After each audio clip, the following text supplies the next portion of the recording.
is Guardian Radio 96.9 FM. Fresh news, smart talk, all day. The views and opinions of the hosts and guests are their own and do not necessarily reflect the position of the management and staff of Guardian Network.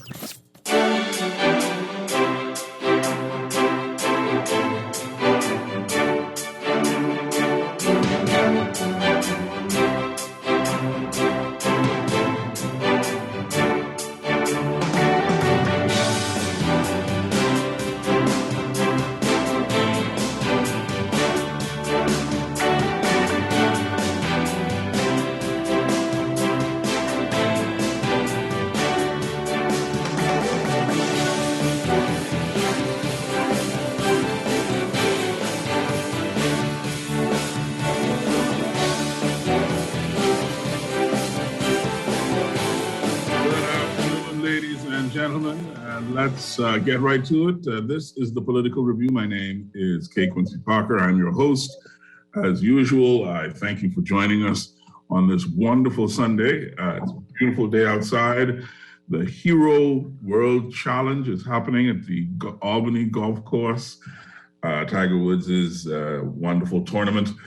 And I gave it up to be with you. So you know you must be important to me.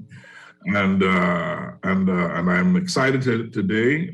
We are going to continue our focus as we've begun the leadership changes in the Free National Movement have resulted in the last week with a new leader sworn in, elected and sworn in. The Honorable Michael C. Pintard has been elected and sworn in as leader of the Free National Movement and leader of the official opposition, sparking off, let's call it election season in the Free National Movement. And in the wake of that result, we have seen two heavyweights in the Free National Movement toss their hats in the ring to vie for the chairmanship of the 50-plus-year-old party now. And today we have 10 questions with Dr. Dwayne Sands, the former member of Parliament for Elizabeth, renowned heart surgeon, a brilliant man, by all accounts, popular Minister of Health, and someone who had the benefit of certain endorsements from certain people who we will leave those people in the background of today's show. But welcome, Dwayne Sands, back to the Political Review. Thank you. It's a pleasure to be here as always. I'm actually sitting outside because it is a beautiful day. And, it's just cool enough to be, good to be outside without a sweater. I think I'm sitting there looking at my front porch. I think you're right. I think when we take a break, I think I'm going to relocate. Because being inside on a day like today is not all that's cracked up to be. Dwayne Sands, the Free National Movement now has a new leader. Before we get to our 10 questions for you, the choice of the delegates was overwhelmingly the Honorable Michael C. Pintard, 265 votes out of the total cast, with J. Kwesi Thompson, I think it was 110, and Iram Lewis at 44. So Pintard was not only the choice, he was the obvious choice. My producer wants to know if that's a Dallas shirt you have on. No. Although that's not a bad shirt to wear, okay? Okay. But this is I'm repping my son's alma mater, Vanderbilt. So, all right, you're forgiven then. As a 49er, You can't come over here with no Cowboys foolishness. But there you go. It's all right. I could do worse. Although they win in today, Yeah. The Dolphins may actually win another game. This is frightening. It is the end of times. It is surely the end of times. I know this must mean something. If you cannot make it this far in 50 years, and now it looks like this might be the season. Don't hold your breath, Dolphin fans. But anyway. Yeah. So I know I'm going to get cussed out by all my Dolphin fan family. So I'm ready for it, family. Bring it on. That's no problem. Pintard was the clear choice. There were a couple of names who were absent from the ballot, and we'll get to that a little later. But do you think that the choice that was made speaks well for the future of the party? I mean, obviously, I'm not asking you to go against your leader. I'm asking for your honest opinion about what that election says about the direction the party is going to go. I think the Free National Movement found itself in a very unusual and difficult position over the last year or so. And after the horrible loss that we suffered at the polls, it was fairly clear that something had to change. One of the things that is required is an honest, introspective view of who you are as an organization, what you're doing right and what you're doing wrong. And in politics, there's no time for crying. You literally have to be surgical, analytical, critical about your challenges, or you will be forever doomed to remain in the wilderness. I think the party has started that process. The new leader has said that we are going to be even more objective. But one thing that was clear, the party felt it was time to move to a new leader. And I think that Michael Pintard has the gravitas and the experience, probably more so than any of the other candidates. I think he ushered in with that victory a level of optimism that we have not felt or seen in the Free National Movement for some time. Perhaps the last time was 2016, 2017. And those were heady days. And, but recently it hasn't felt that way. Right. The rap on the former leader, and again, not looking to, make more of this than it is. The rap on the former leader was a sense of arrogance or disconnectedness from the average Bahamian, or the plight of the average Bahamian, which I personally found difficult to conceive of given his background, but that is what the public felt. Do you believe that with Pintard, we are at a place where the FNM is able to do away, or at least put some distance between this sense that the leader of the party is out of touch with the majority of the people? The simple answer to that is yes. The more nuanced answer is we need only look at the last 4.5 years of representation in Marco City, when this is somebody who spent time with his people in the trenches, whether they wore yellow shirts, red shirts, green shirts. Your political leanings meant nothing. He ran a grassroots constituency organization that was rivaled by few. And he demonstrated, even when he was not considered the bright-eyed boy in the cabinet, that he could be creative as well. creative reach across the aisle. And I think that is what sold him to the delegates. We now find ourselves in a situation where the Free National Movement is regrouping, preparing for battle once again, wanting to be considered the alternative government. It's hard to go from 35 to 4 to down and out, eh? But you know, we have seen this before in politics. We saw it in 2002. The PLP saw it in 2017. The Bahamian electorate ain't easy. You know, when they ready to roll you out, they will roll you out. And you had better take stock of why and correct it. Otherwise, you will not get another chance. Surgical, analytical, and critical. Those are the bywords for our 10 questions today. So let's get started now. A bit of a shot across the bow, Dr. Sands. The tagline for the political review is "No lotion, no long talk." Amen. So these questions are designed to get to the truth of your candidacy and your ideas as best as we can. Question number 1: you lost your seat.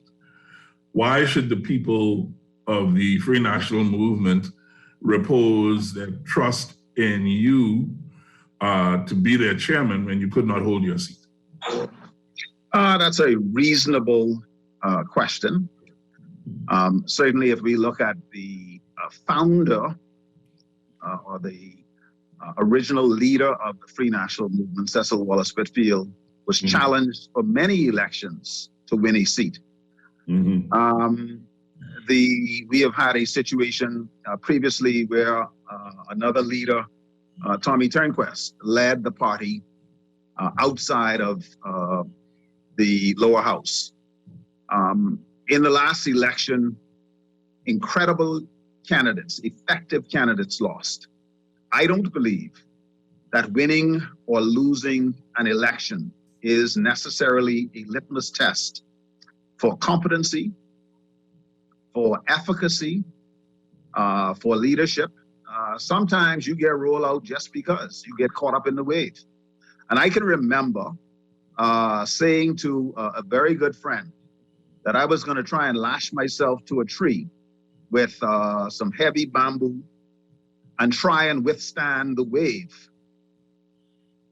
I obviously didn't use enough bamboo because I got washed away, as did some pretty incredible members of parliament, all of whom represented well. They were good members of parliament in terms of their portfolio assignments, whether they were cabinet ministers or not.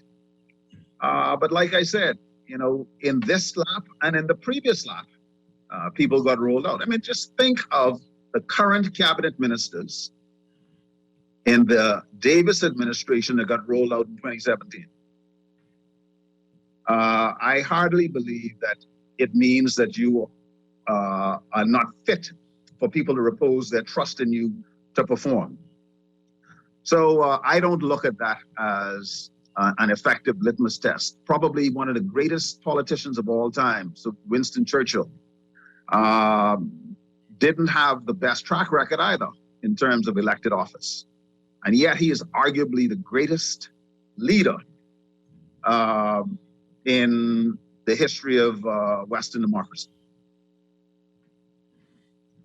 And do you think, well, obviously you must, since your heart is in the ring, but sort of as a corollary to that, you believe that you possess what it takes to be the chairman of that party, even with the L on your record? So I have served as a deputy leader of the Free National Movement. I was elected to that office overwhelmingly in 2012. As you know, the then chairman elected was Charlie Maynard. And shortly after the election of Charlie Maynard to the role of chair, Charlie had an unfortunate, untimely demise. The other deputy chair at the time was Darren Cash. I was in the midst of some serious personal issues, and I said to Darren, I cannot take on the role of chair at this time. And I think he ably and competently performed the role of chairman. I assisted him during that time. So do I believe that I can perform the role of chairman? I absolutely believe that I can. I'm very familiar with the job.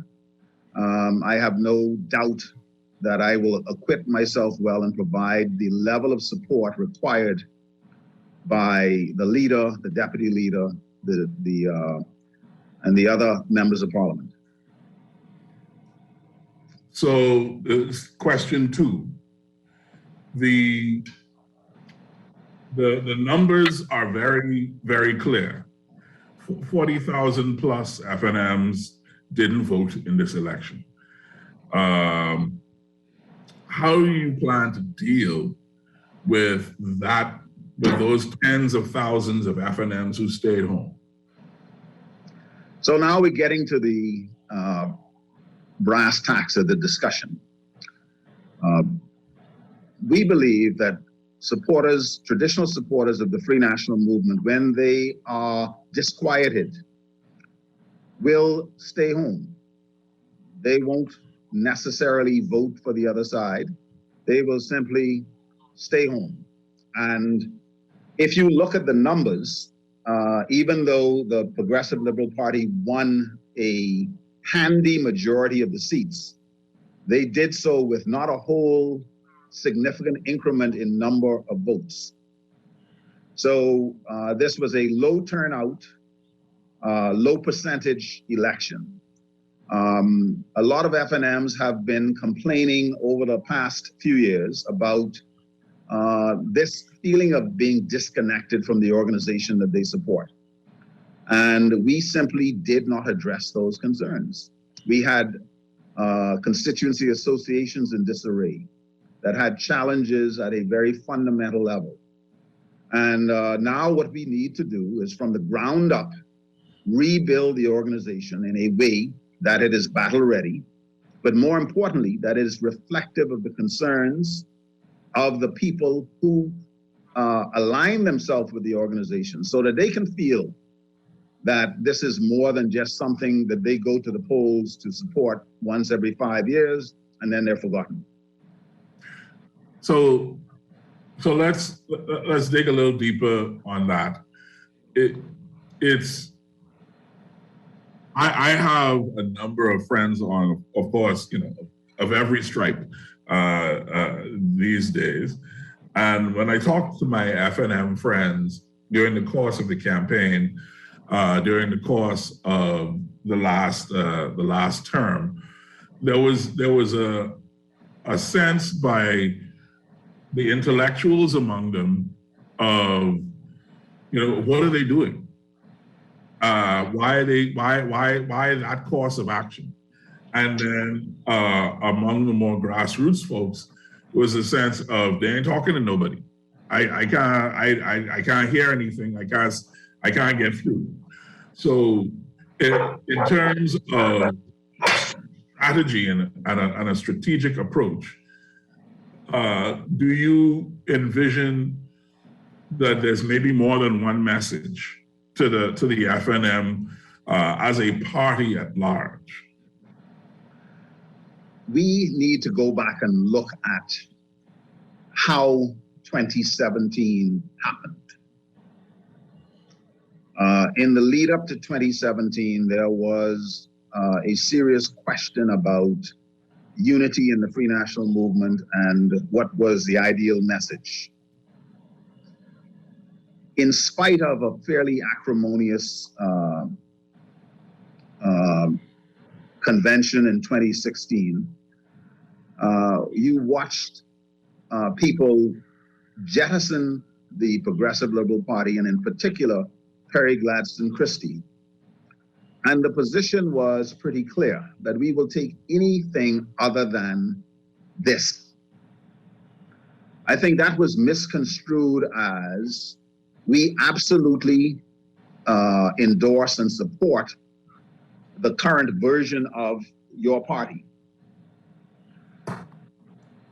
Having been so overwhelmingly elected, it then became very easy to adopt an approach that did not foster a spirit of introspection and which suggested that clearly the path that the party was on was the right path, it was a successful path, and that it was going to remain so. I think history has now shown that those assumptions were incorrect. And it is always helpful to make sure that you are not only listening to a small voice of supportive persons, but that you are sampling the wider diaspora and people throughout the length and breadth of the country, from all socioeconomic strata, and in particular, listening to the voices that are saying, hey, we have a problem. Mm-hmm. Mm-hmm. You are the first formally elected member, certainly of the Menace administration, who I have heard acknowledge in public that the 2017 election result was not an overwhelming vote in favor of the Hubert Minnis-led FNM, but instead more readily drawn as a rejection of the Christie PLP and Perry Christie in particular. And I think that, honestly, I think you're right. That misunderstanding is what contributed most to the tone deafness of the Minnis administration, where it was tone deaf. I'm not saying that it always was, but where that was the case, I think it came from misunderstanding how the election actually went. So how do you deal with that? This is sort of question 2A. It's not on my 10 questions, but I want to get to it because I think it's a critical point.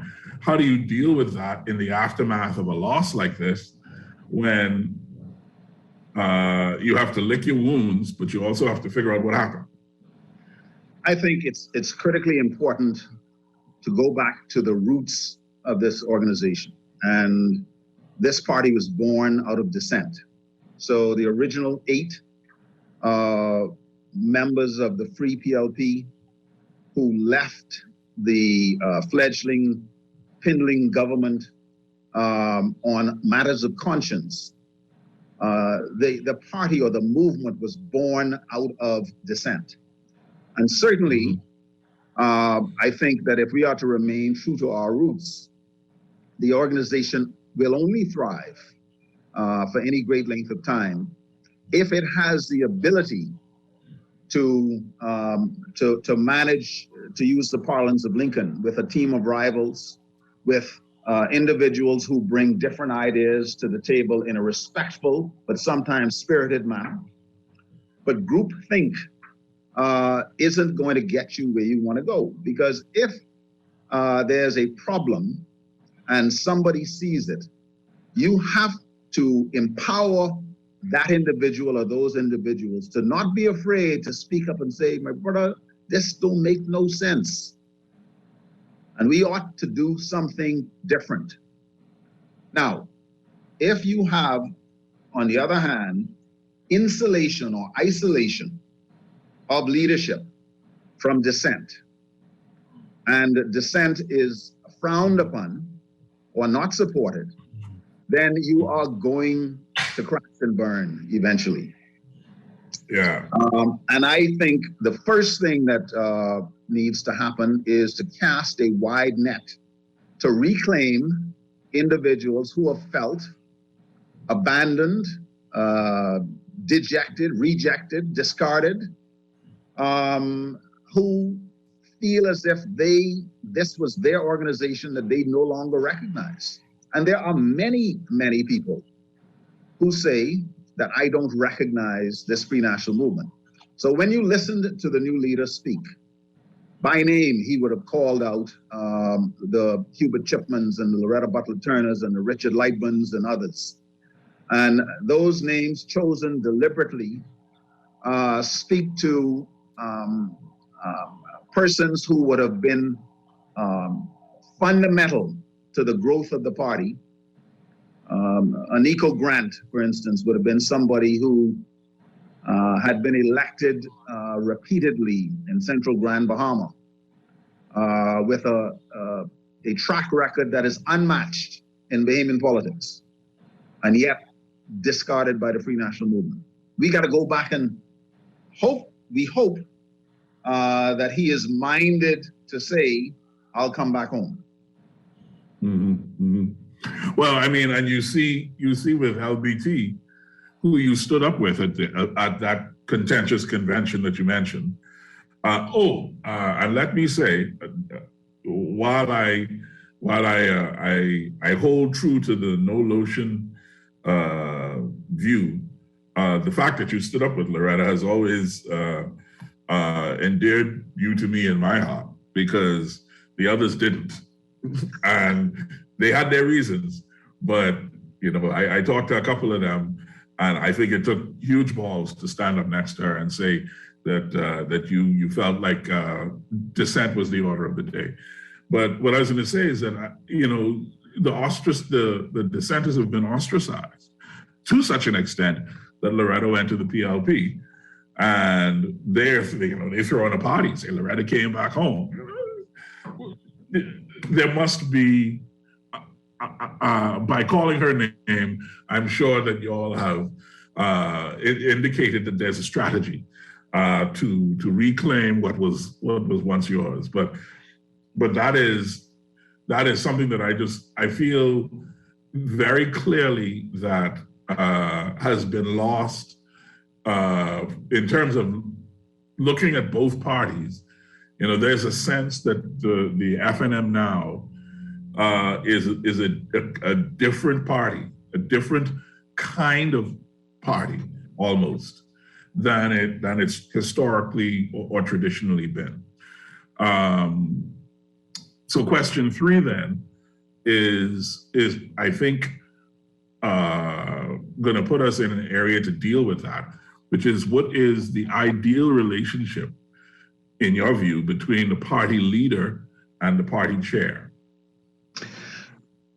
Boy, you're asking the $1 million questions. Mm-hmm. So the party leader ultimately is the head, the thought leader, the key influencer of the direction of the party.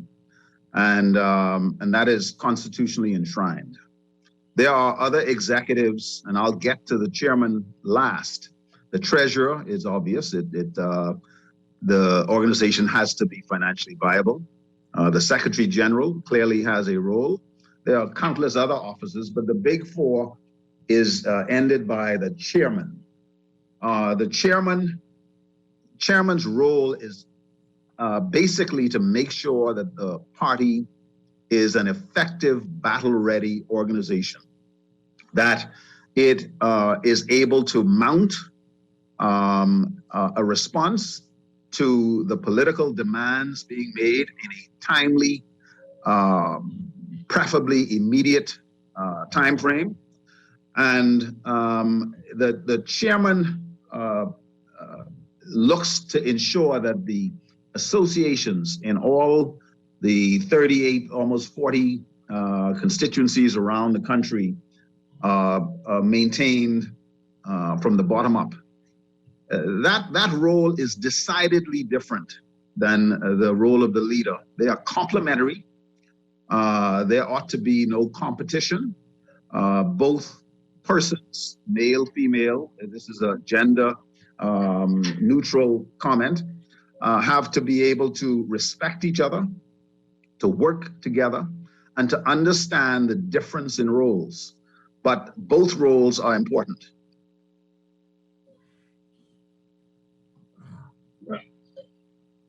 Okay. So let's get let's get out of the realm of the hypothetical and get real. There was some long-standing reports of a disintegrating relationship between the leader and chairman of the FNM over the last 2 years. Do you think that played a role in how the party fared at the polls?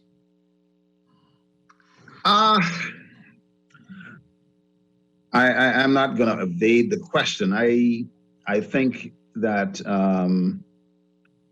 it certainly contributed to the poor performance at the poll, but was probably just symptomatic of a far bigger issue. And one of the big challenges that the Free National Movement had was concentration of power, super concentration of power into one individual. And that was true politically. It was also true legislatively. It was true in many different spheres. And that, I think, then made this a presidential election as opposed to an election of 38 persons vying for office. Yeah, because every time that I dipped into a constituency to find out how things were going throughout the 3 months that the campaign really was in swing, I heard the same thing this go around as I heard in 2017 from the other side, which is it's all about the leader. It's all about the leader. It's all about the leader. And I imagine as Mr. Mitchell must have been frustrated on the other side last time. I imagine Mr. Culmer would have had his own frustrations. But if we're talking about the ideal relationship between the party leader and party chair, where is the onus on in terms of repairing that kind of a breach? It resides in both offices. And so once you understand that in order for a team to win a championship, and let's use a basketball team because you only get 5 players, the center should not be playing guard. The guard should not be a forward. Okay? If you intend to win the game, then if you're a center, play in the low post. Okay? If you're a point guard, you know where you should be. And when you start to have the guard playing what the forward should be doing, and the center now playing with the guard, now you have chaos. It is really about understanding that teamwork actually makes things happen. And so there are skill sets that people have. And in an organization, let's not get into this whole bit about who's the greatest and who's the best looking. There's only one leader at a time. Okay? Let the leader do what the leader does. But let the chairman do what the chairman does. Let the treasurer do what the treasurer does. And you will find that your organization is not going to deviate from its constitutional trappings. And you will find that it will be a much more effective organization. I seldom give the PLP kudos, okay? But they looked at why they took this horrible cut hip in 2017, and they adjusted. They changed their playbook, and it was effective.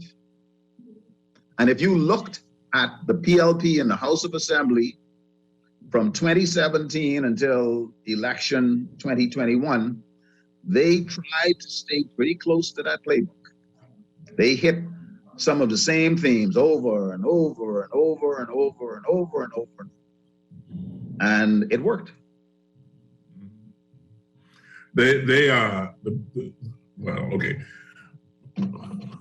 You are right. They did do the hard work of figuring out how to pivot, how to adjust, and that is actually question number 4. Does the FNM need to rebrand, or is the FNM Constitution enough? I think in as much as the Constitution provides I don't think it's absolutely a literal template for action, but it provides the basis for our existence. The interpretation of the Constitution allows for, if people understand what you're supposed to do and how you're supposed to do it, then what personal strengths they bring to the table allows the organization to function quite well. I don't think that we need to rebrand in terms of having a whole bunch of constitutional amendments. What we do need to do is to function the way it was envisioned that the Free National Movement would function. So, as a prime example, convention ought to be held every few years. When you deviate from that, you set the party up for some challenges. And, while I did pass math, GCE, and BJC, I think it's probably a little bit more than 2 years since we had a convention. And that is not good for an organization. If constitutionally you're required to have a convention, have a convention. Because the convention allows you to clean house, it allows you to recalibrate, it allows you to regroup, it allows you to solve the problems at the highest possible level within the party. Mm-hmm. And it avoids some of the type of external laundry washing that people don't like. Yeah. So not a rebranding necessary, but perhaps this is very similar to what Alfred Sayers talked about when he was calling on the PLP to reform and go back home to the original PLP Constitution. It sounds like you're saying the FNM needs to just be the FNM and follow whatever the rules are in the FNM's playbook, so to speak. The organization is a doggone impressive organization with some successes and contributions to the development of the Bahamas that should never be scoffed at. Unlike some people who believe that the PLP is solely responsible for loving the Bahamas and making things happen in the Bahamas, that is clearly not true. This organization, including in this last term, has had some significant accomplishments that we should all be proud of. And I believe we have much more to contribute to the development of this country moving forward. But you have to have a functional organization in order to do so. Mm-hmm. Question 5. You sort of hinted at this earlier, but what is your stance on the PLP? As in, how will the FNM as a party relate to the PLP under your chairmanship? I have no reason to have a dysfunctional or absurdly aggressive approach to the government. I think we all would like to see this government succeed, because if they succeed, we all succeed. At the same time, we have a mandated role constitutionally to hold the government's feet to the fire as the opposition. And so where you veer off course, we will call you out on it. And we will make sure that whatever you do is in the best interest of the greater public and not the interest of a select few. And, that's called nation building. It is what effective political organizations do. And it will sometimes require that you go toe to toe in a very spirited way with individuals who seem to believe that they are unmatched in that arena.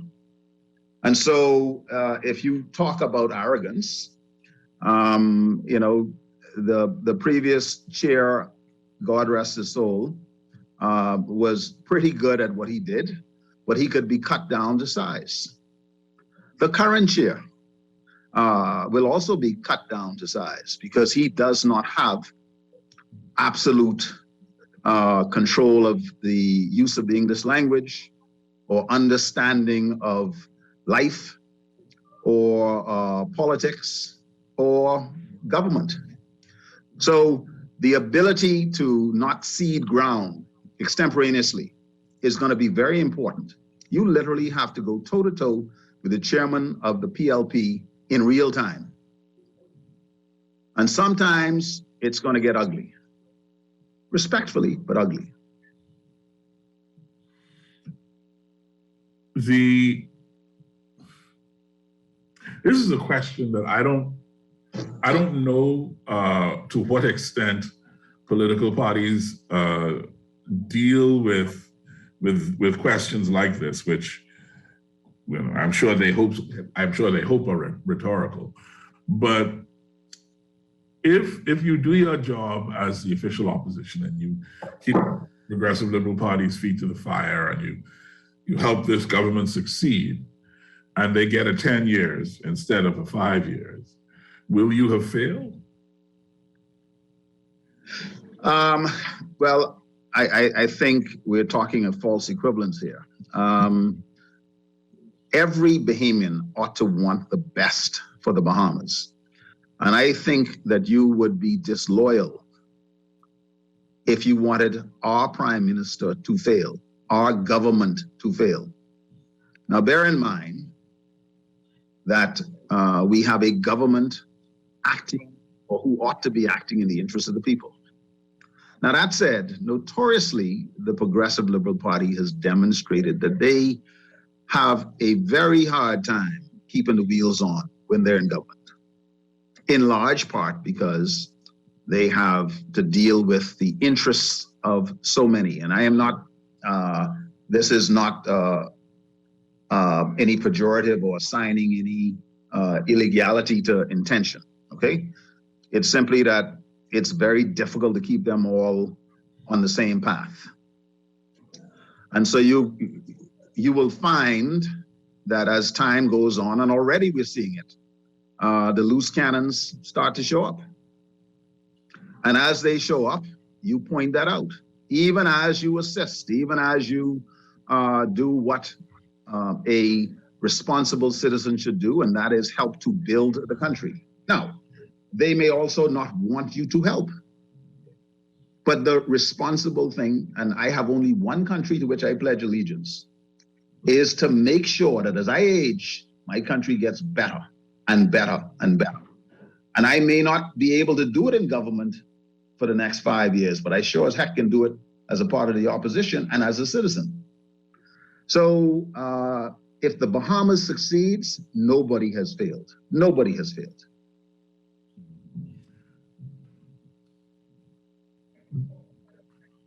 Altruism aside, isn't your job, or would your job as the chairman not be to get your party elected to the government?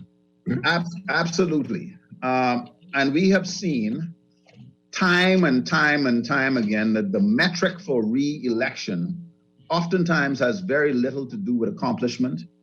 It has very little to do with the state of the economy. It has very little to do with how many public works have been completed or what major initiatives were done. Okay, let's go back to 2017 or even before, and you can see where what the economy is doing doesn't necessarily make a difference. There has been a flip-flop for the last 20 years. Okay, 2007, 2002, 2007, 2012, 2017, 2021. The last repeat we had was 92 and 97, right? Mm-hmm. And I would put it to you that the Ingram administration of 91 to 2002 was a particularly effective government in reversing the decay and the rot in the Bahamas from the preceding many decades. And yet they got rolled out.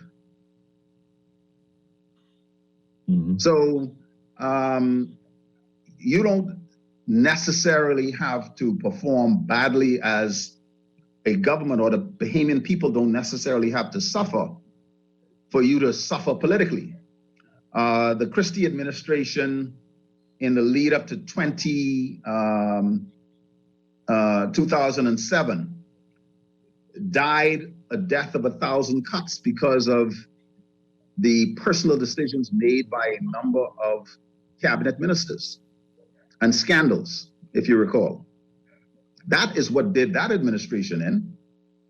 So as a chairman, you can highlight the challenges and failures of individuals, of members of the government, etc., to make sure that the narrative on the ground is pro-FNM and not pro-PLP, and to have that grow over time. Because as people talk more about the failures or the challenges, the death by 1,000 cuts works.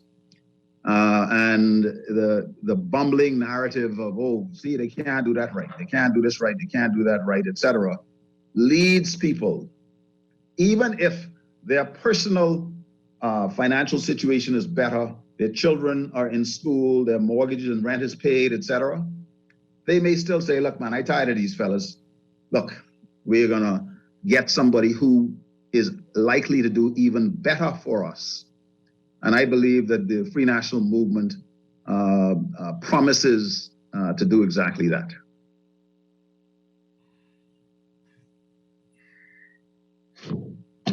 Brother Dwayne Sands, you opened up a whole can just now, but I'm not gonna dive into that. But I want to. Question.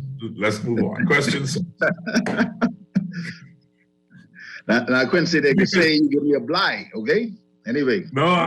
Okay, fine. All right. Before I go to question 6, I'm not giving nobody no blind.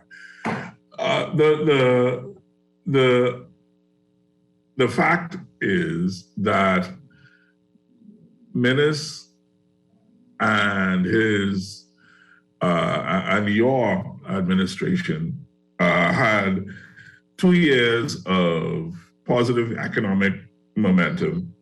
Then you ran into the horrible misfortune of Hurricane Dorian. And then you had Dorian recovery complicated by a global pandemic. And there have been, you can argue about the success of the government thereafter, but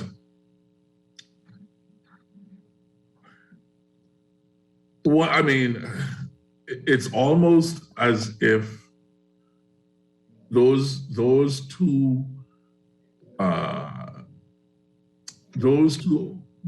blows, Dorian and COVID-19, would have made it inevitable that the administration would lose the next general election. With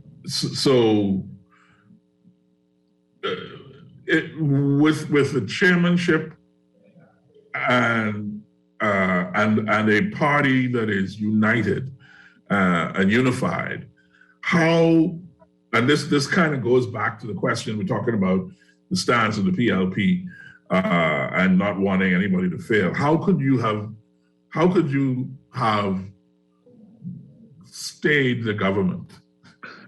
So it is cliche, but I will recite it again. Oftentimes, people don't remember what you did for them, but they certainly remember how you made them feel. And if the perception is that in spite of difficult times, they were there, they were considerate, they were compassionate, they understood, I can be so hard.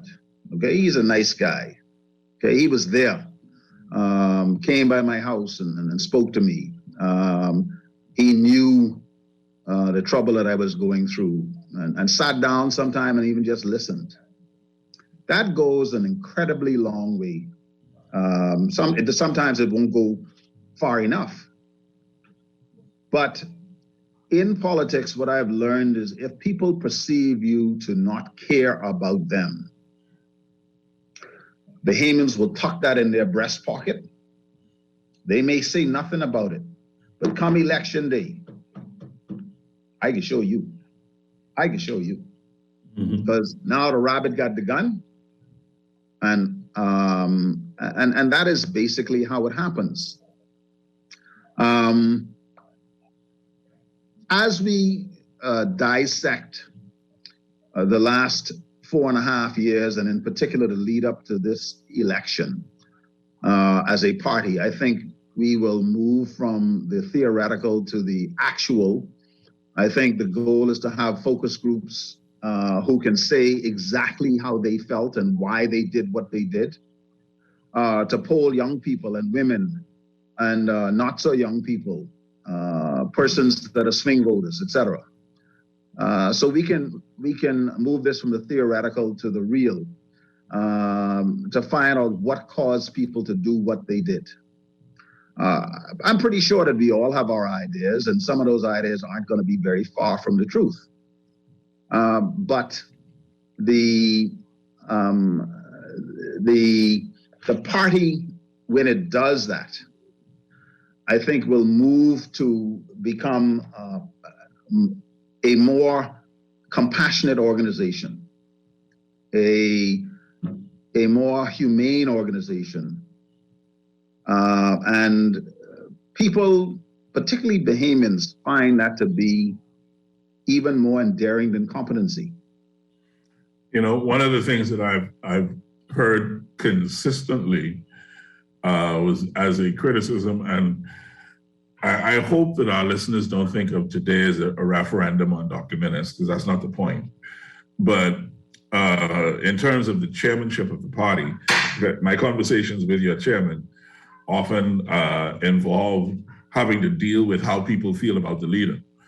And one of the things that people have said was that for a man of medicine, the doc did not have the best bedside manner, which I personally have always found fascinating.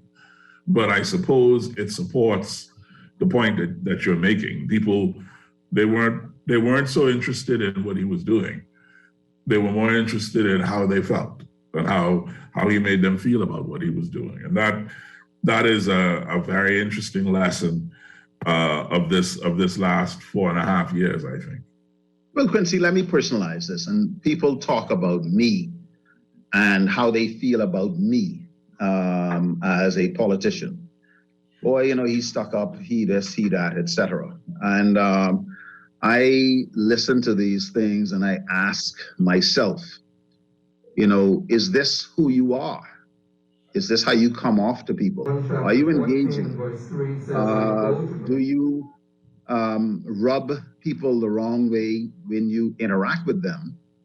Or is your brusque or seemingly brusque manner that they complain about just simply the way you ordinarily conduct yourself? And you, in my 11 plus years in politics, I have had to change how I interact with people to the point where sometimes you may have to exaggerate certain things. But the skill set that works in the hospital or works in the operating room is not necessarily the skill set that works in the constituency, or that comes over well over the air. Yeah, it's a fine line that you have to walk between being who you are and being concerned about how you're being perceived as well. And I think that most politicians who are good politicians have figured out that chemistry, that magic. But it's a science, boy. I don't know. Y'all have a very special gift to be able to do that. Question 6. COVID-19 continues to impact governance in the country, around the world, obviously. As a party chair, what would you do on this issue? Well, let's be clear that COVID-19 remains the single greatest political issue in the world. It is the root of the economic woes and the headwinds facing us. And now with this Omicron variant looming its head or rearing its head, COVID is once again in the forefront. I think the party has to have a very strong position on all facets of COVID-19, inclusive of the overarching theme about vaccination, about testing, about entry requirements, and so on and so forth, but also to have a position that is grounded in evidence as to how children should go back to school and when, how we should comport ourselves in terms of social distancing, and whether we support opening restaurants and bars and so on and so forth, and have that position made not only available to the other side, but to the general public, because it is the single most important issue of our time. As the Minister of Health, your decision-making and leadership on the issue was under the microscope in a very real way. You led the government's fight against COVID for a time.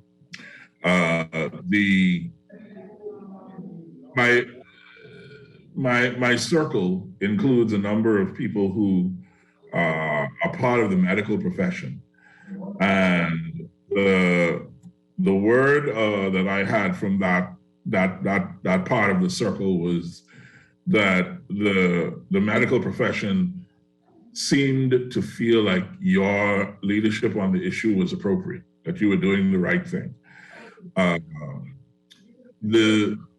The choice to remove that responsibility from you, I think, was frankly speaking, a colossal mistake. And I think it certainly had an effect on how people perceive the FNM and the Minister administration's COVID fight. But as a chairman, as opposed to a member of parliament and a cabinet minister, what kind of influence can you have on the party's position on COVID? So I find that to be actually a pretty simple question to answer, because I am certainly not the repository of all information or ideas, but certainly you can be a catalyst to make things happen. The chairman has to be able to bring people together, to organize, to set up, etc., to give people the guidelines, to follow up, and so on and so forth. Once you make it clear that this is a party priority, and you put together the individuals who are able to make that happen, your personal impression or opinion becomes less important than the process. And the process then bears fruit. So the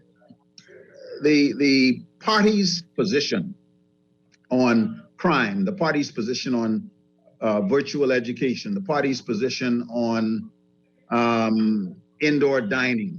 I'm thinking about COVID, but also on investment, on immigration, and so on and so forth, ought to be formalized.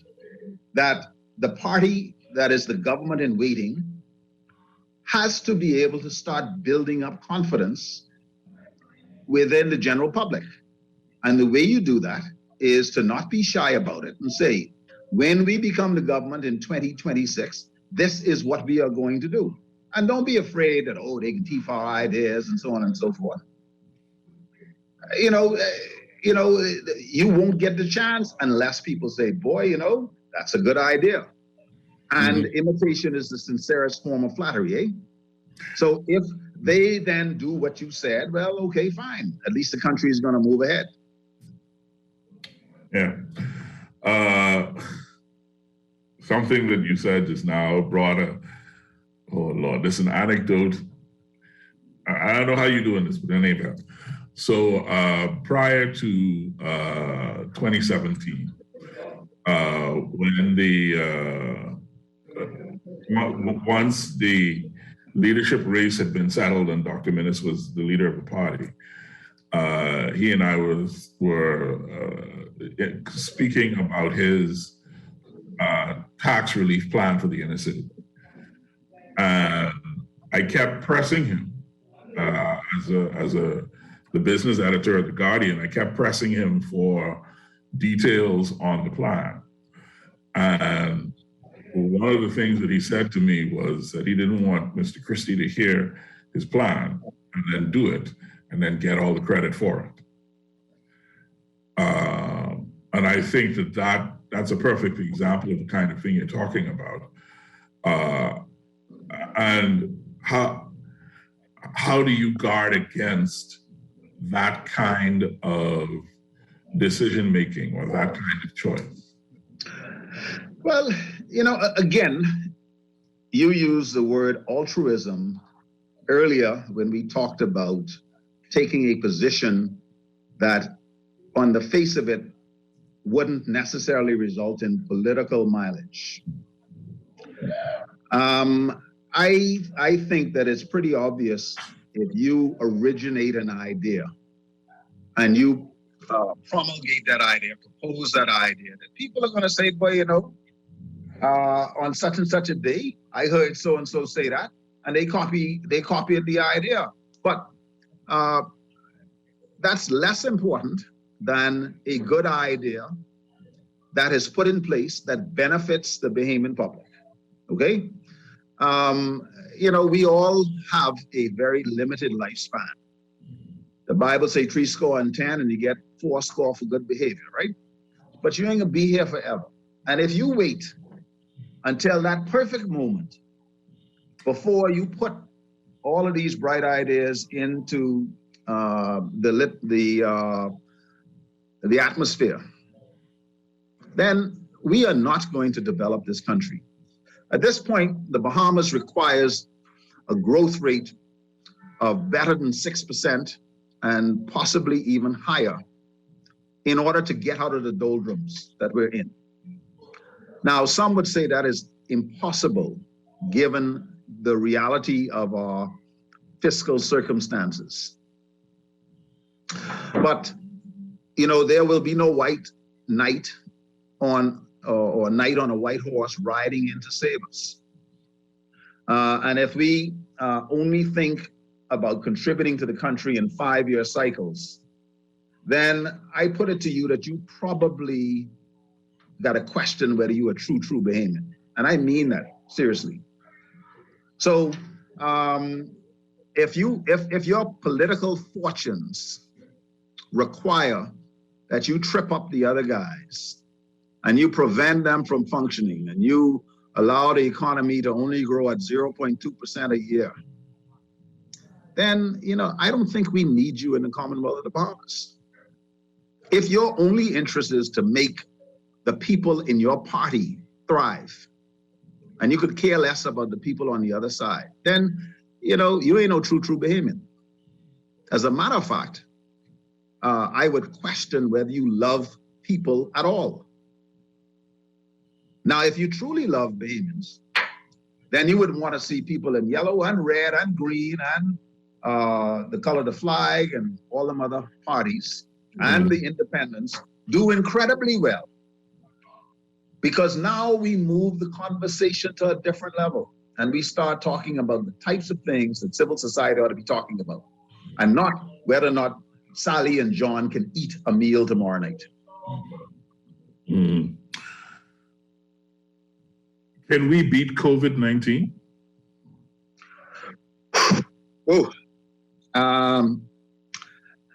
Without sounding like doom and gloom, I do not know.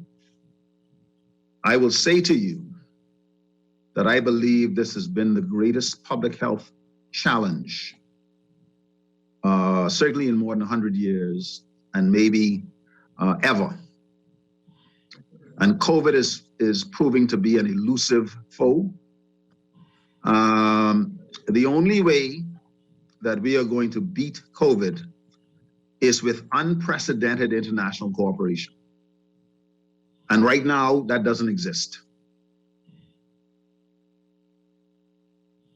There's far too much nationalism. Let me take care of mine. Let me take care of my citizens, and then all the rest of poor people in Africa and Asia, well, you all go for yourself.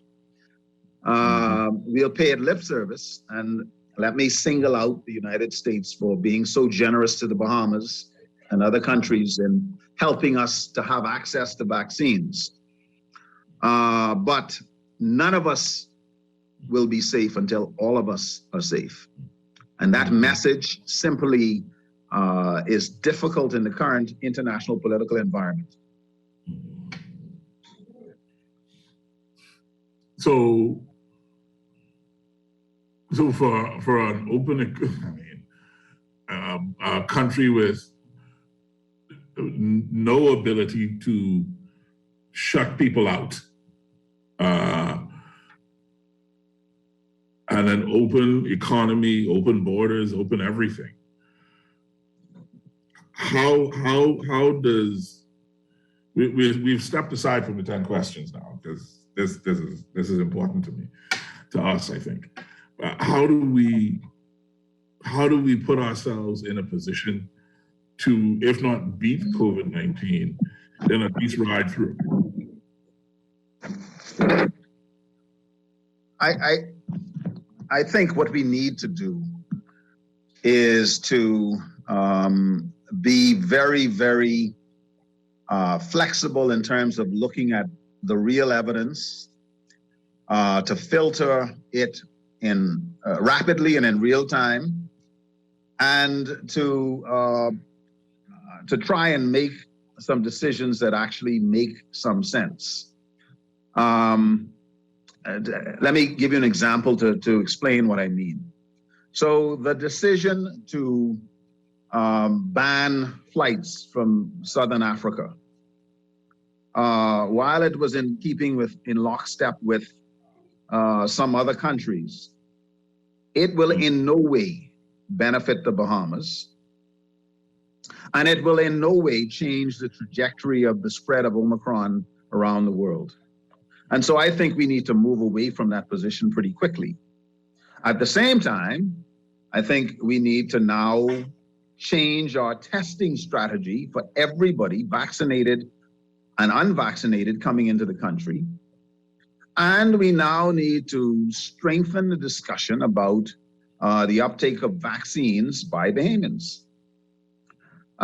Because you cannot have your cake and eat it too. This is going to become uglier.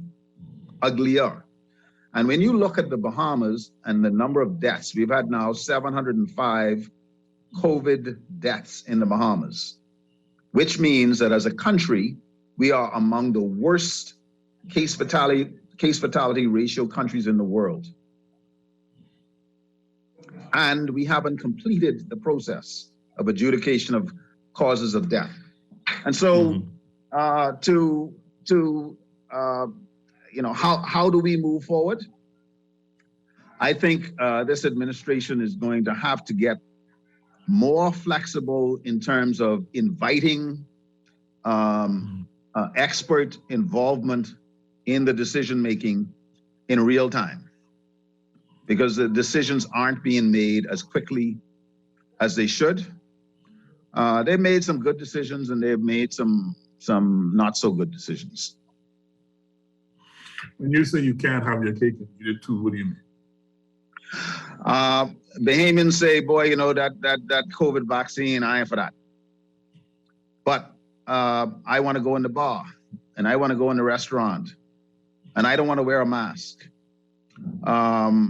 You can't have it that way. Either you are going to practice the public health protocols and you're going to get vaccinated, but you can't just wish that COVID would go away, but you're not going to do anything for it. Faith without works is dead, eh? That's what the book says. I say. So we have seemingly forgotten how many 100 people have died from COVID. The fact that almost 23,000 people have been confirmed infected and probably many more. And many of those people are now disabled. Do you know what I hear, Dwayne? I hear people say that the people who died because they had comorbidities. So if I don't have a comorbidity, then I ain't got to worry. That's what I hear. Okay, fine. That message was the message that we were using early on. But I will tell you that there have been some young people in their 30s that have died, and I ain't know what comorbidities they have. There's a gentleman that I'm thinking of right now that I watched him for 4 months in the hospital. Strapping, strong fellow. Matter of fact, I'm thinking of 2 of them right now. Strong, strapping fellas with no underlying medical problems that I'm aware of, brought to their knees by COVID. And there were many more like that. So it's not only people with comorbidities. We're watching young people now. The greatest price paid in the Bahamas from COVID has been in the ranks of the pregnant female. And having watched a number of pregnant women die from COVID, that was an incredible tragedy that I hope we don't see again. All right. So you've been on the show a couple of times, so you know that when something profound gets said, I like to leave a little silence to let it sit for a minute. So, no problem. I want people to hear what you just said. My Lord. Okay, back to the questions now. Question number 7. I think this one I wrote this one down just out of curiosity. Do you plan to run in 2026? I do, and people have asked me whether I am taking on the role of chairman in anticipation of trying to replace the current leader. And I know that question has been asked. And oh, well, okay, we'll detail question number 10. The answer is no, that is not the basis of my involvement. I wish to see my party firing on all cylinders. And I have no problem supporting this leader, not only now, but all the way through. I would have made the same commitment to the previous leader. But I think, and that's how organizations should function. All right, you're splitting the answer. So don't jump ahead to 10. Let's take them. Okay, let's go back to question 7 then. Question 7. Do you plan to run in 2026? Yes, I do. Do you plan to run in Elizabeth? Well, I am still in Elizabeth now. The decision of where I run in 2026 or whenever will require careful consideration as to whether or not that is the best place for me to run. But I remain active in Elizabeth. Mm-hmm. My office is open. The constituency office is open. It's staffed. The light is on. The phone is on. Congratulations. The current member of Parliament for Fox Hill serves as both MP for Fox Hill and chairman of the party. During the time that he was not the MP, he also never left Fox Hill. Are you hoping to see a similar kind of model with your own career? Yes, I mean, I have not left Elizabeth in 12 years.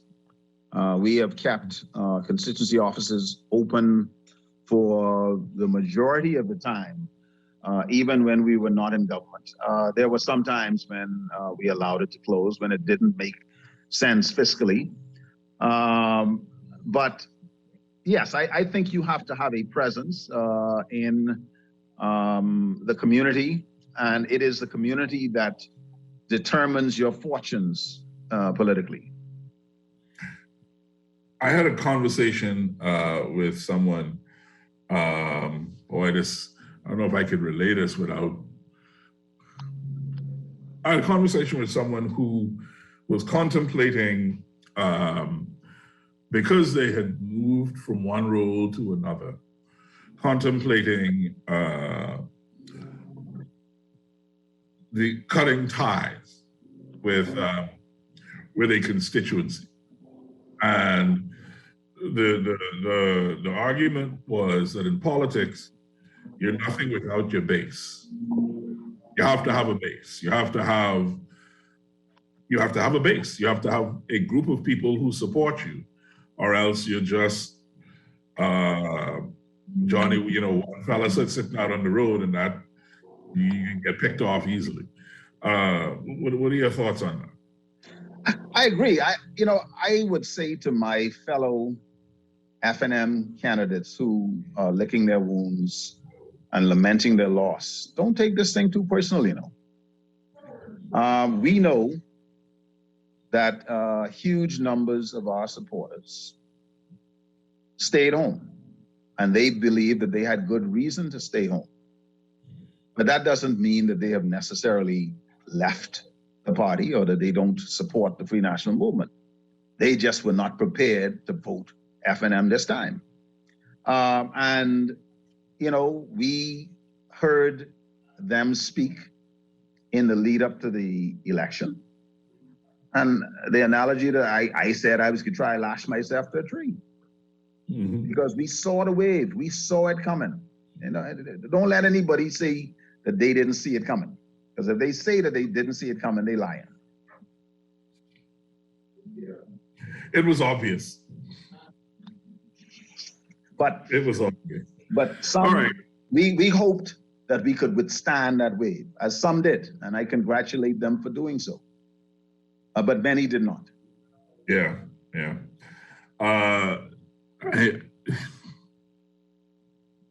Okay, question number 8. Because you started to touch on this, so I expect that this one will have an interesting answer. But what do FNMs want? And I ask the question that way because everyone knows there are different factions in the FNM, and it's a party that has so many different streams of loyalty, of interest, of power, whatever the case may be. And as the chairman, you got to know what everybody wants. So, or at least you should, let me rephrase. So that's my question to you. What do FNMs want? Well, the Free National Movement is a movement. It's an organic movement. And the first thing that FNMs want is good governance. They want good, effective governance. The second thing that they want is to win. They would like to have good governance happening all the time, as opposed to just on the occasion when the stars, the moon, and the sun align and the Free National Movement is in power. But they also want to be listened to and to be respected. We have white people, we got black people, we got old people, we got young people, we got rich people, we got not so rich people. We got working class, we got blue collar, white collar, we got heterosexual, homosexual. We've got the entire gamut of every segment of the community, young and old. And the common themes are that they want to be heard. They would like to know that their concerns are incorporated into the policy positions of their party, their organization.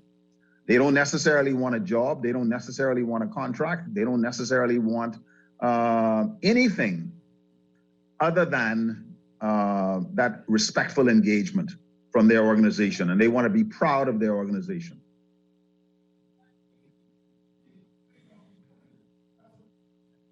Do they want power?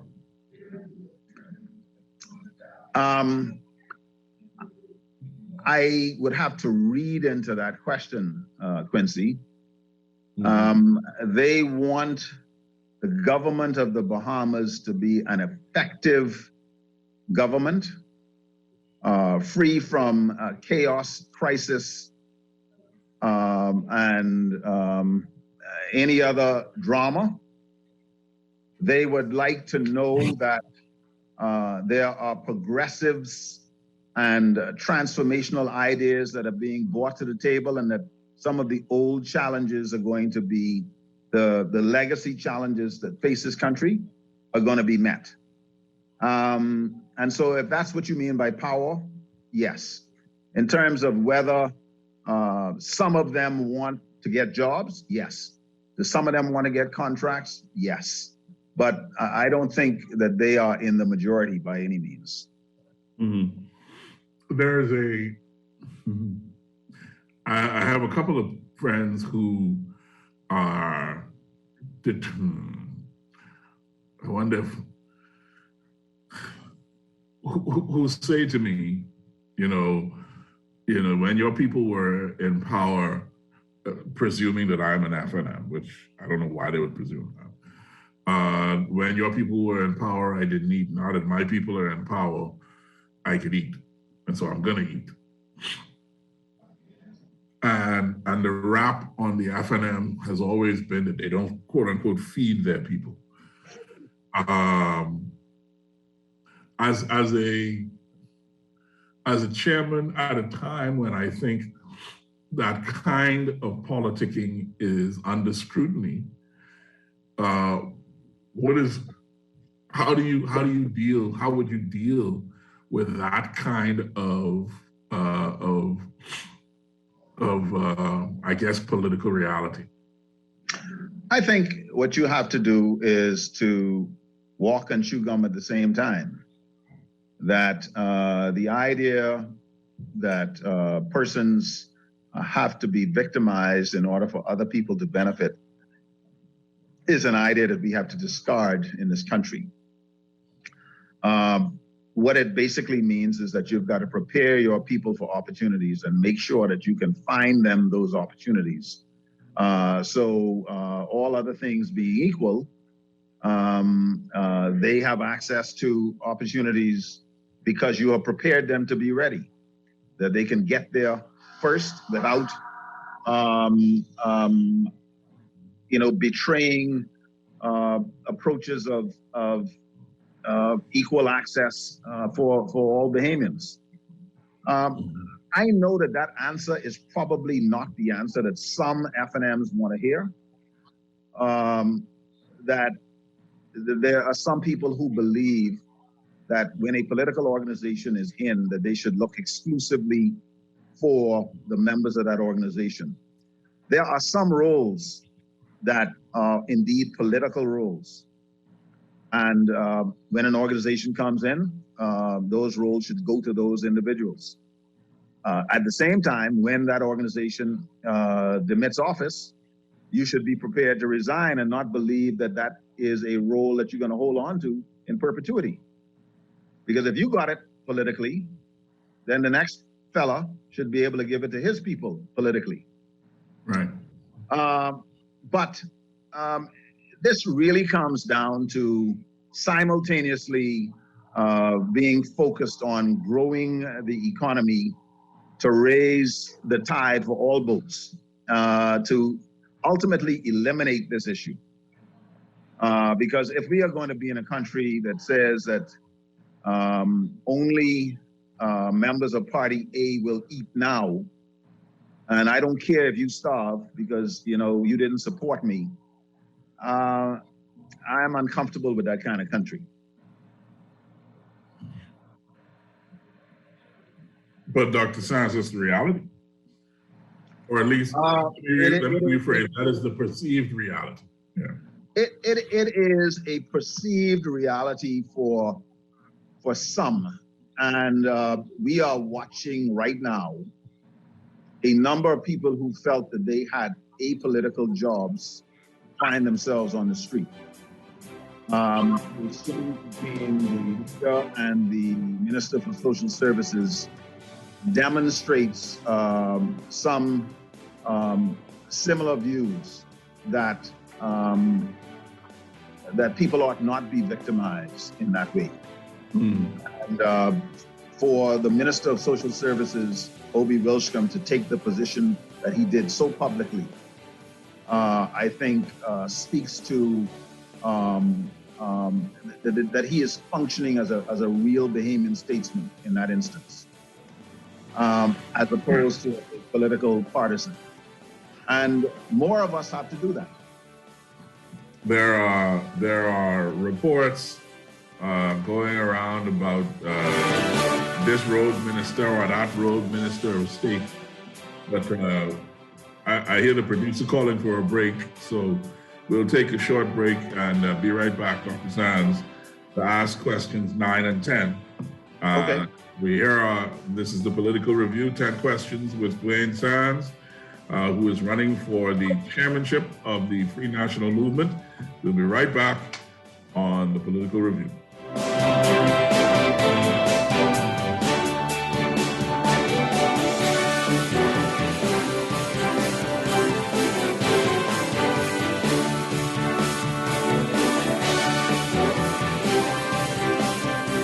Helping out each other, family and everybody. It's a simple act of kindness with you, me, and RBC. RBC wants to spread acts of kindness during this festive season. One simple act of kindness for our friends, co-workers, and communities can cause the brightest smile. Help a stranger, give a food basket, or call an elderly person. Share your stories at facebook.com/RBC Caribbean. Acts of kindness, RBC. COVID-19 doesn't take holidays off, and neither should you. We can celebrate the holiday season while continuing to follow all public health protocols and regulations. We must also remember to wash our hands and sanitize frequently. Wear our masks, cough and sneeze into our elbows, disinfect items brought into our homes, stay at least 3 feet away from others in public, and remain at home when we're feeling unwell. Let's have a happy and healthy holiday. This message brought to you by Bahamas Ministry of Health in conjunction with Guardian Radio. Girl, you see how Cora eye look funny, all black up yesterday? But she say she bumped into a wall when she's running after the churn them. Yeah, but last Saturday you see her arm was all black and blue, right? What you saying? You think something wrong between her and Jack? I ain't sure, but you know Jack is a jealous man. I hear him and Cora last Friday. I hear him say he hear Cora have eyes for Junior. Now you know that ain't true. Cora is a good woman, does mind her business, take care of them churn, and go to church every Sunday. So what you think we should do? I think we should report Jack, you know. Cora don't say nothing, but side Silence hides violence, and we don't want to line up in the cemetery. Not me. I ain't getting in nobody business, then Jack come after me, and I land up next to Cora. No, man, we could call a text Crime Stopper. And remember, we can even get some grocery money for our tip. Remind me again how does this work? We can call them in Miami at 328-TIPS or 328-8477. Or when we in the island, call toll-free at 300-TIPS or 300-8477. And if you don't have no minutes, use the Crack Crime Bahamas app and we could text them. And the messages get all mix up before it leave your phone so nobody can know what you saying. So what we waiting on then? Let's go earn some grocery money.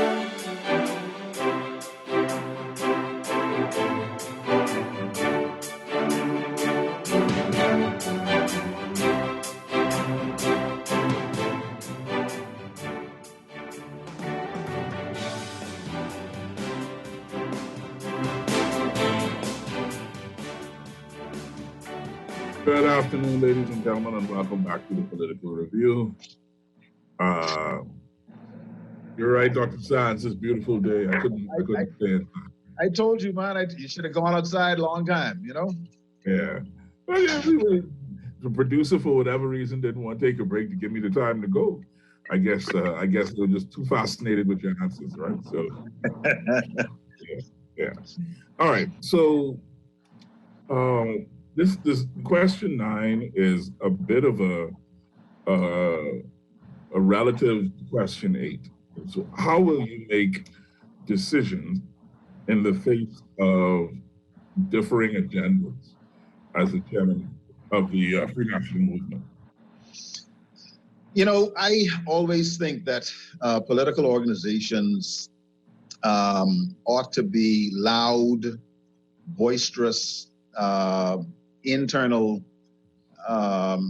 have loud, boisterous internal discussions, and then have a united front on the outside.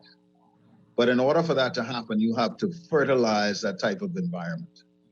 That means regular dialogue between the players. That we've got to listen to our youth on, that we got to listen to the Women's Association by engaging with them periodically, or at least monthly.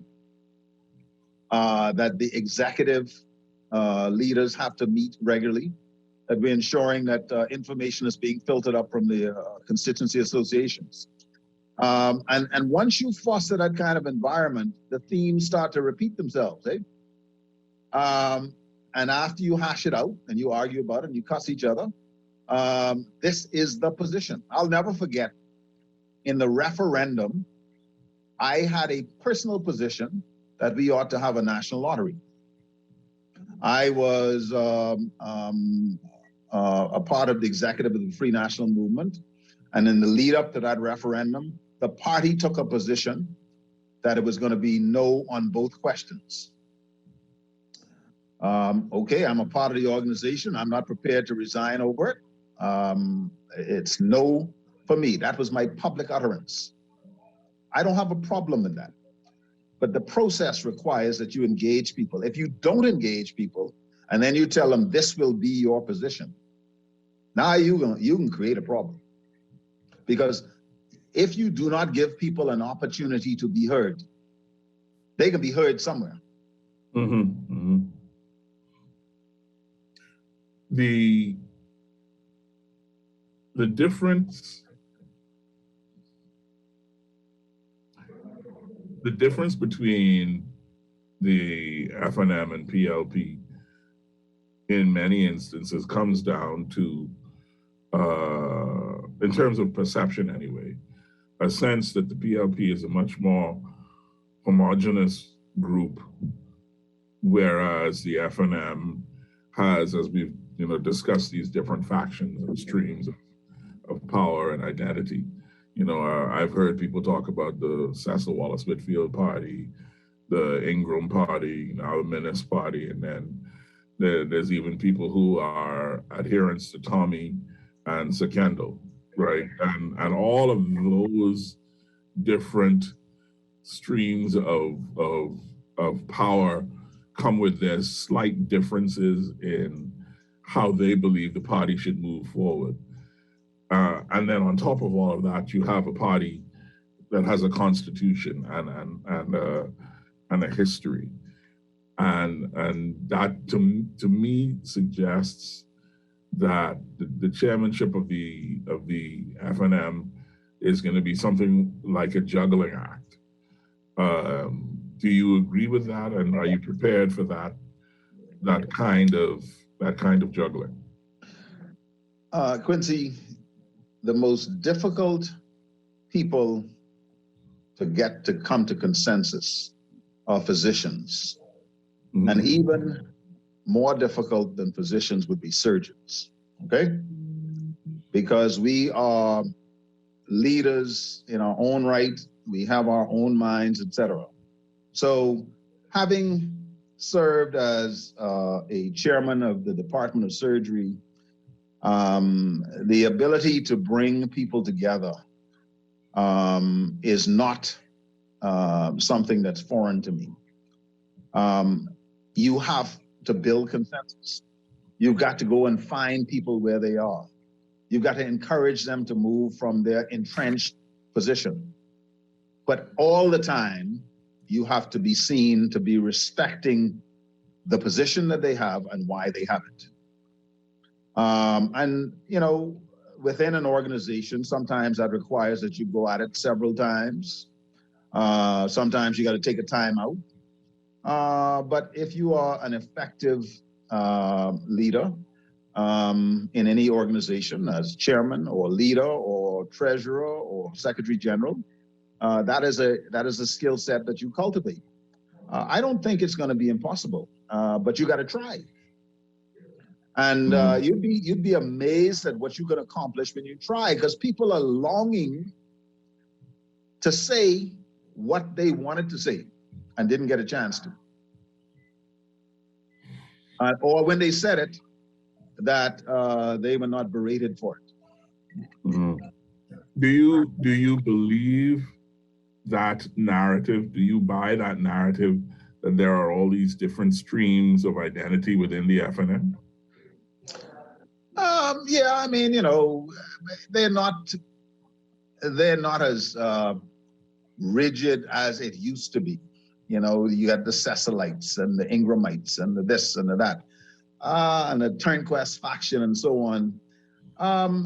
You know, some of that still exists, but for the most part, people that identify with the Free National Movement call themselves FNMs, and they want to win.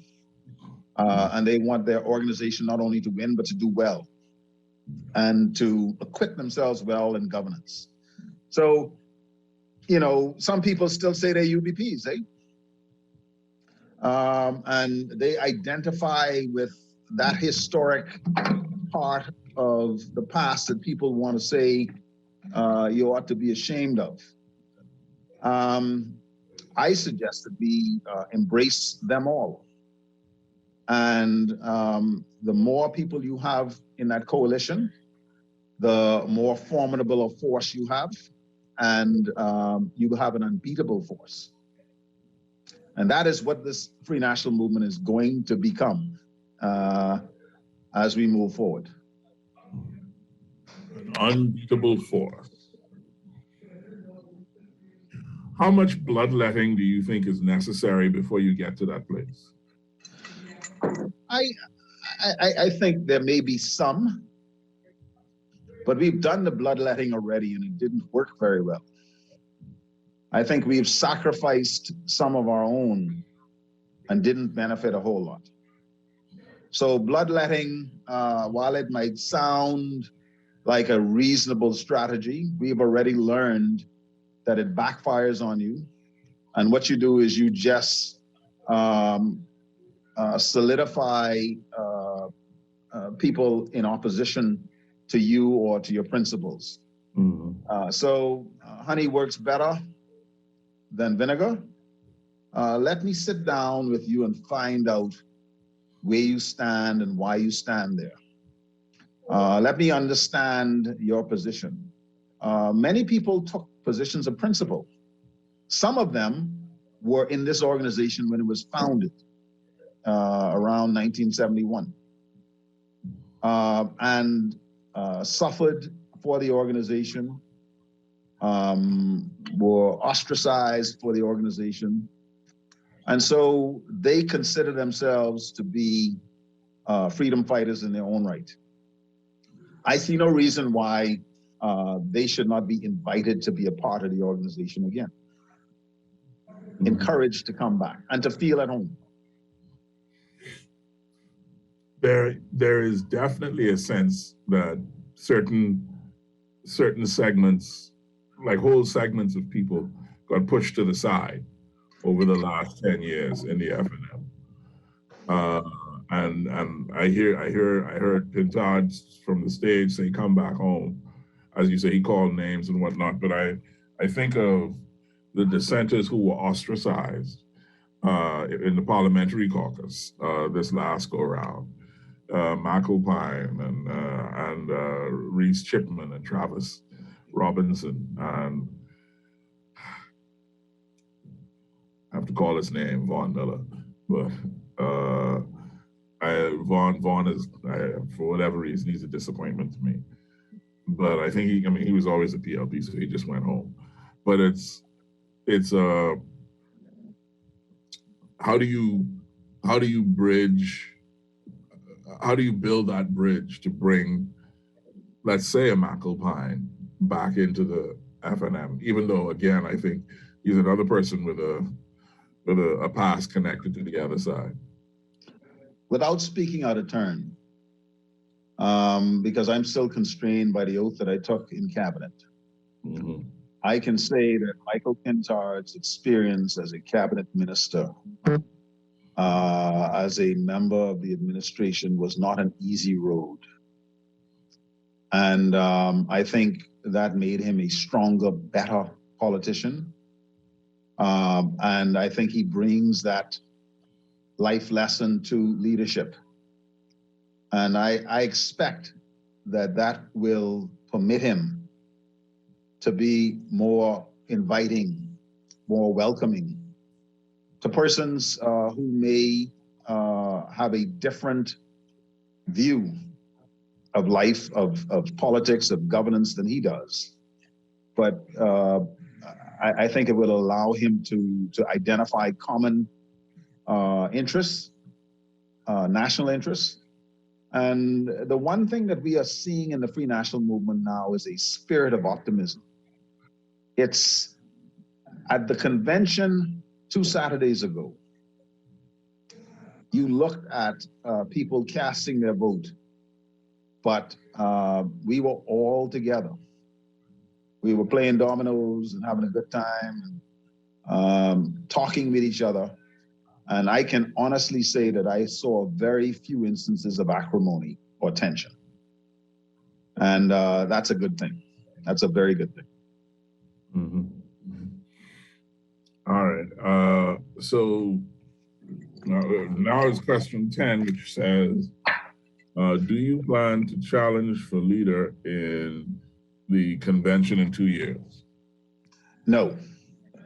I have aspirations for leadership, but I am also quite capable of being a very effective wingman. And to the end of ensuring that the Bahamas has effective governance and that we usher in progressive transformational change to this country, I don't need to be in the driver's seat. As long as the bus is headed in the right direction, I'm good. I enjoy leadership in my profession. So I know what it feels like. I don't have to be prime minister. Now, you translate that to say that Dwayne Sands has no aspirations to be prime minister. I do. But at the end of the day, can he be best supporting actor? Amen, he can. All right. Now you know there are going to be people who are going to be pushing you to throw your hat in the ring. But yeah, I mean, understand that I had an option to throw my hat in the ring for the leadership, and I took the position that I would not. And then there's some that say, well, but being a chairman is plenty work, Why you want to do that? We have an organization to rebuild, and hard work is redemptive.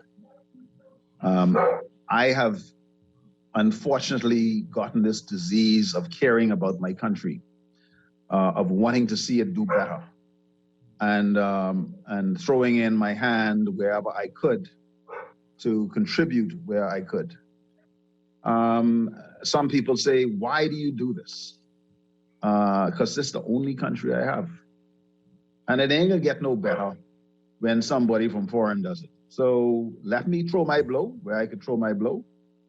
And if this makes for a better country, well, my effort is not in vain. I've been wondering, and this, okay, so you've answered questions 1 through 10. This is now bonus question time for me. Why didn't you run for leader?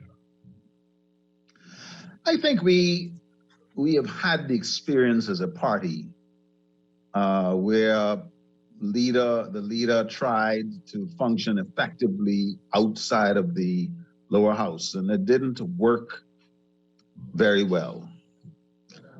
And so that weighed fairly heavily. And then you got to be very honest as in terms of, whether you could sell that position, meaning Dwayne Sands as leader, not to the general public, but to the delegates that count. There are 490 or so delegates that count. And it's their opinion that matters, not the opinion of the general public. Now, you mightn't like that, but that's the way it is.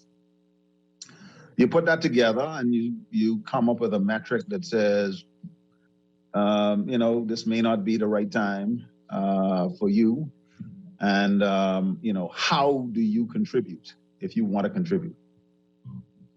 So this is my way of contributing. And I think that, if I am fortunate to win the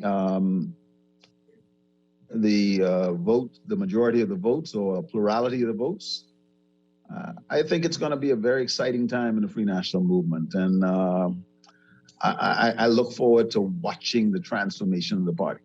Mm-hmm. And my last question, I'm gonna end a little early on this. My last question is just exactly that. When you talk about the transformation of the party, what's at the end of that process? What do you envision the FNM being? What does it look like? What does a transformed FNM look like to you? Cecil Wallace Whitfield, Kendall Isaacs, Tommy Turnquest, Hubert Ingram, Hubert Minnis, all would have articulated visions of governance for the people of the Bahamas, which transformed their lives. In many ways, it was the unmet reality of the original PLP government. Let me say that a progressive liberal government is hard to beat, except that the Progressive Liberal Party wouldn't recognize its founding principles if they tripped over it right now. And so when you look at the opportunities for advancement of the opportunities for Bahamians, young Bahamians in particular, I think this organization is the vehicle. And so this party, when it is in fighting form, when it is firing on all cylinders, when the right driver and the right person riding shotgun is there, allows Bahamians to once again be able to dream about a real future in this country, and to have hopes and aspirations for their children that they no longer can afford to have. I would say that the Bahamas of 2021 is similar to the Bahamas of 1967 in terms of the hopes and dreams of the average child or the average person. We have regressed in terms of opportunity.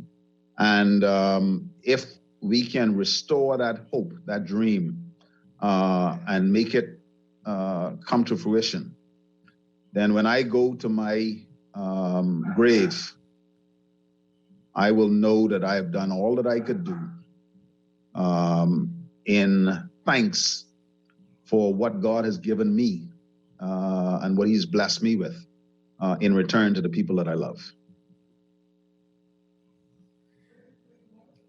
All right, folks, that is going to be the last word from the first candidate for the chairmanship of the Free National Movement. Join us here on the Political Review. To be clear, I've extended the offer to Mr. Johnson as well, and I hope to have him next week to answer the same 10 questions. Thank you for your time and energy, sir. Any last words before we take off? No. Thank you very much for the opportunity, and it has been a pleasure sharing the evening with you, and I'm glad to see that you're finally outside enjoying this beautiful air. I'm about to light up a cigar right now and have a good day. Thank you very much. Take it easy. All right. Good night. Take it night, man. Thank you. All right, folks, we'll see you next Sunday here on the Political Review. Enjoy yourselves, Mr. Producer. Good job. Thank you, and we'll see everybody later.